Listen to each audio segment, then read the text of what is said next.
Stock x ray में आज हम बात करेंगे वेदांता की, जो कि 5 हिस्सों में ये कंपनी लिस्ट होने जा रही है, डिमर्ज होने जा रही है और उसके बाद ये पांचों कंपनियां लिस्ट होंगी।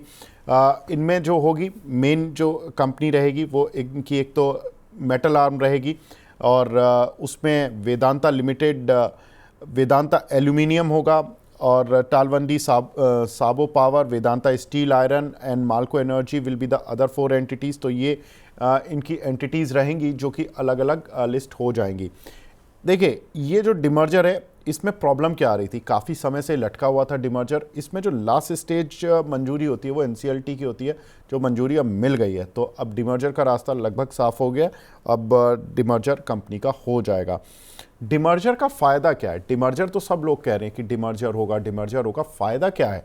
देखिए, होता क्या है कि जब ब्रोकरेज हाउसेज, रिसर्च हाउसेज सारे बिजनेसेस की वैल्यू करते हैं, मान लीजिए एक शेयर की वैल्यू बनी सम ऑफ द पार्ट, हर पार्ट की वैल्यू मिलाकर जब उसका टोटल किया गया, सम किया गया, तो उस पूरे सारे पार्ट्स की वैल्यू मिलकर बनी मान लीजिए 700 रुपये।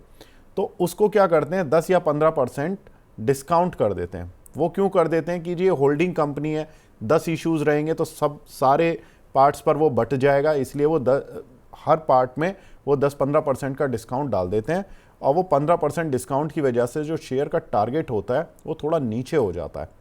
अब ये डिस्काउंट वाला फैक्टर ही ख़त्म हो जाएगा क्योंकि सारे पार्टी अलग हो गए, तो अब हर पार्ट की वैल्यूएशन अलग होगी। तो जिस पार्ट की जो अच्छाई है वो उसके साथ, जो बुराई है वो उसके साथ।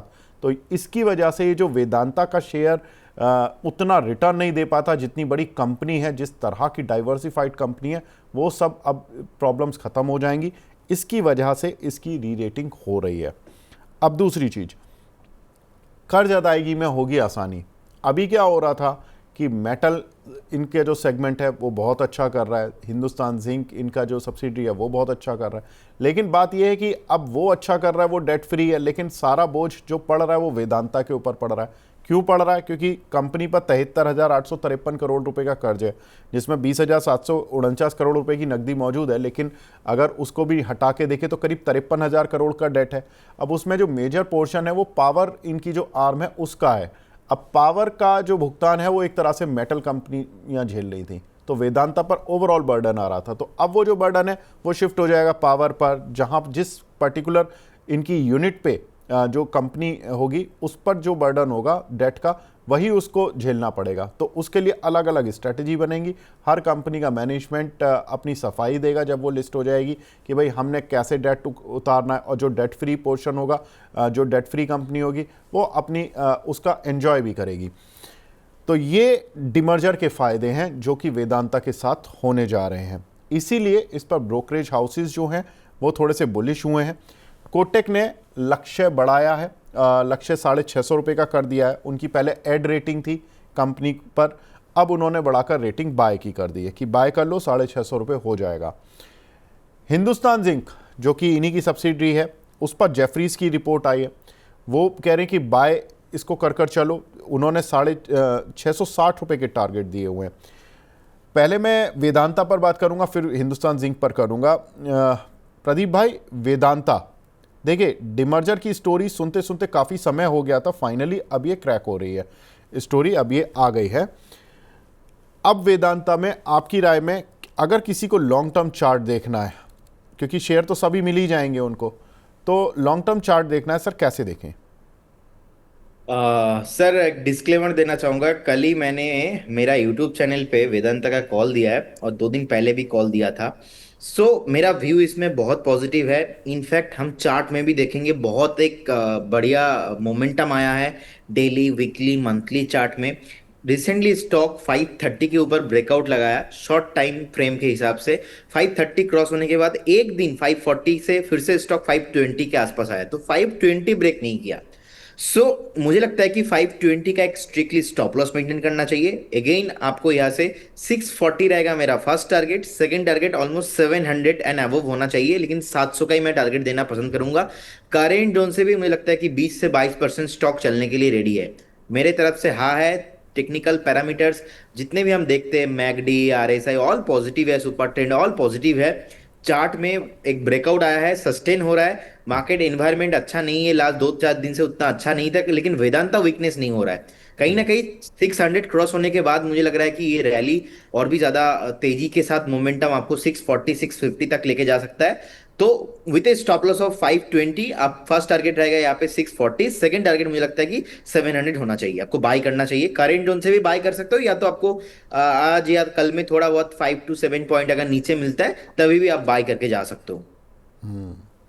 मैं बता दूं यहाँ पर ये जो डिमर्जर प्रोसेस है 3 से 4 महीने में पूरा हो जाएगा। मार्च 2026 का कंपनी ने टारगेट रखा हुआ है। तो ऑफ कोर्स ये बहुत इम्पॉर्टेंट डेवलपमेंट है। हिंदुस्तान जिंक, इस पर भी जेफरीज जो हैं वो काफ़ी बुलिश हैं।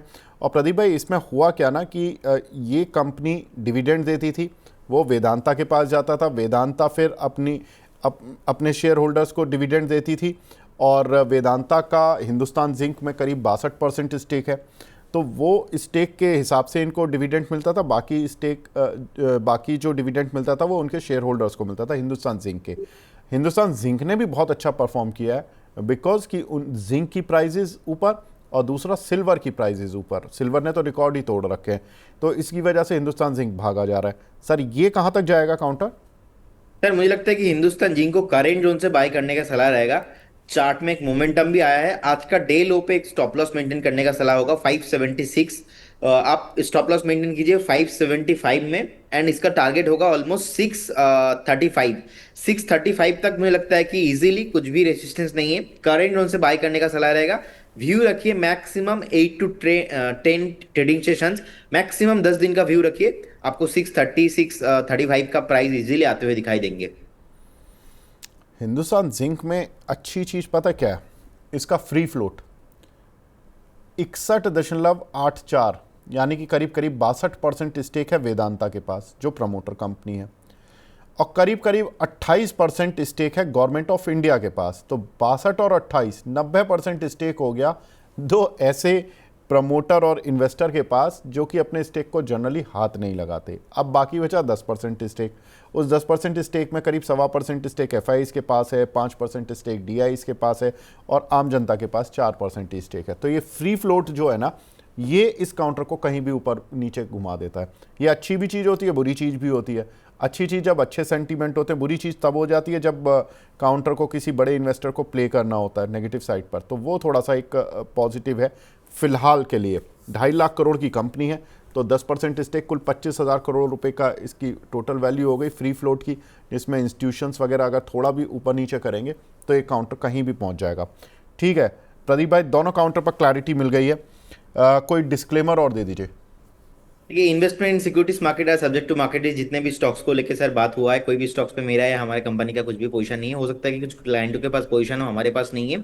और स्टॉक मार्केट पे कुछ भी गारंटी नहीं होता, पास परफॉर्मेंस फ्यूचर में इंडिकेट नहीं होता। जब भी आप इन्वेस्टमेंट कीजिए, कहीं आपका जो पर्सनल फाइनेंशियल एडवाइजर है उनसे सलाह लेके कीजिए।